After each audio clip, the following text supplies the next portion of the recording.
সুপ্রিয় দর্শক শ্রোতা, আমি রয়েছি বোকডাঙ্গা ইউনিয়নের কাশিচর ৮ নং ওয়ার্ডে। আমরা একজন প্রার্থীকে ভোটারকে পেয়েছি, তিনি ভোট দিয়ে আসলেন। আমরা তার কাছে শুনবো ভোটের পরিবেশ কীরকম ছিল এবং আজকে সকাল থেকে এখানকার পরিবেশ এবং পরিস্থিতি কীরকম ছিল। আলহামদুলিল্লাহ, এখানে কোনো বছরও গ্যামজাম হয়নি। এবারে সুষ্ঠু নির্বাচন হইল। এখানে মা বোনরা সহ অনেকে গ্রামের বৃদ্ধ লোক যারা আসতে পারেনি তাদেরকে আনার সহযোগিতার মাধ্যমে এখানে ভোট দেওয়া হয়েছে। কোনো ধরনের এখানে দুর্নীতি হয় নাই। পরবর্তীতে ইনশাল্লাহ যতক্ষণ সময় আছে ততক্ষণ পর্যন্ত নির্বাচন চলবে সুষ্ঠুভাবে, এটা আমার প্রত্যাশা। এইভাবে বক্তব্য শেষ করতেছি। ঠিক আছে।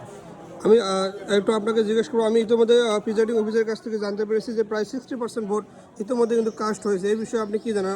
মানুষ কীরকম ভোট সেন্টারে এসেছে এবং কীভাবে মানুষ ভোট দিয়েছে এখানে? আমার জানা মতে সবাই আগ্রহ মতে 100% এখানে ভোট কাস্ট হবে।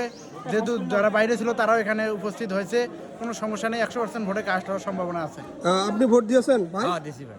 ভোটের পরিবেশ কীরকম এবং ভোট দিতে কোনো সমস্যা আছে ভোটে? ভালোই, কোনো সমস্যা নেই। আপনার নিজের পছন্দ মতো প্রার্থীকে ভোট দিতে পেরেছেন? নিজের পছন্দ। এখানে কোনো আপনারা সকাল থেকে কি দেখেছেন কোথাও কোনো জাল ভোট দিতে বা কাউকে না, পুলিশ ধরতে এরকম দেখেছেন জাল ভোটের কারণে? অন্তপক্ষে এই সেন্টারে এই সব কারবার চলে না। সুপ্রিয় দর্শক শ্রোতা, আপনারা যেটা দেখতেছিলেন, আমি রয়েছি বোকডাঙ্গা ইউনিয়নের ৮ নং ওয়ার্ডে কাশিচর ইউনিয়ন। এখানে পুরুষ এবং মহিলা উভয়ে কিন্তু লোকে একই সেন্টারে ভোট দিচ্ছে এবং সুষ্ঠু এবং সুন্দরভাবে কিন্তু এখানকার ভোট কার্যক্রম কিন্তু সম্পন্ন হচ্ছে।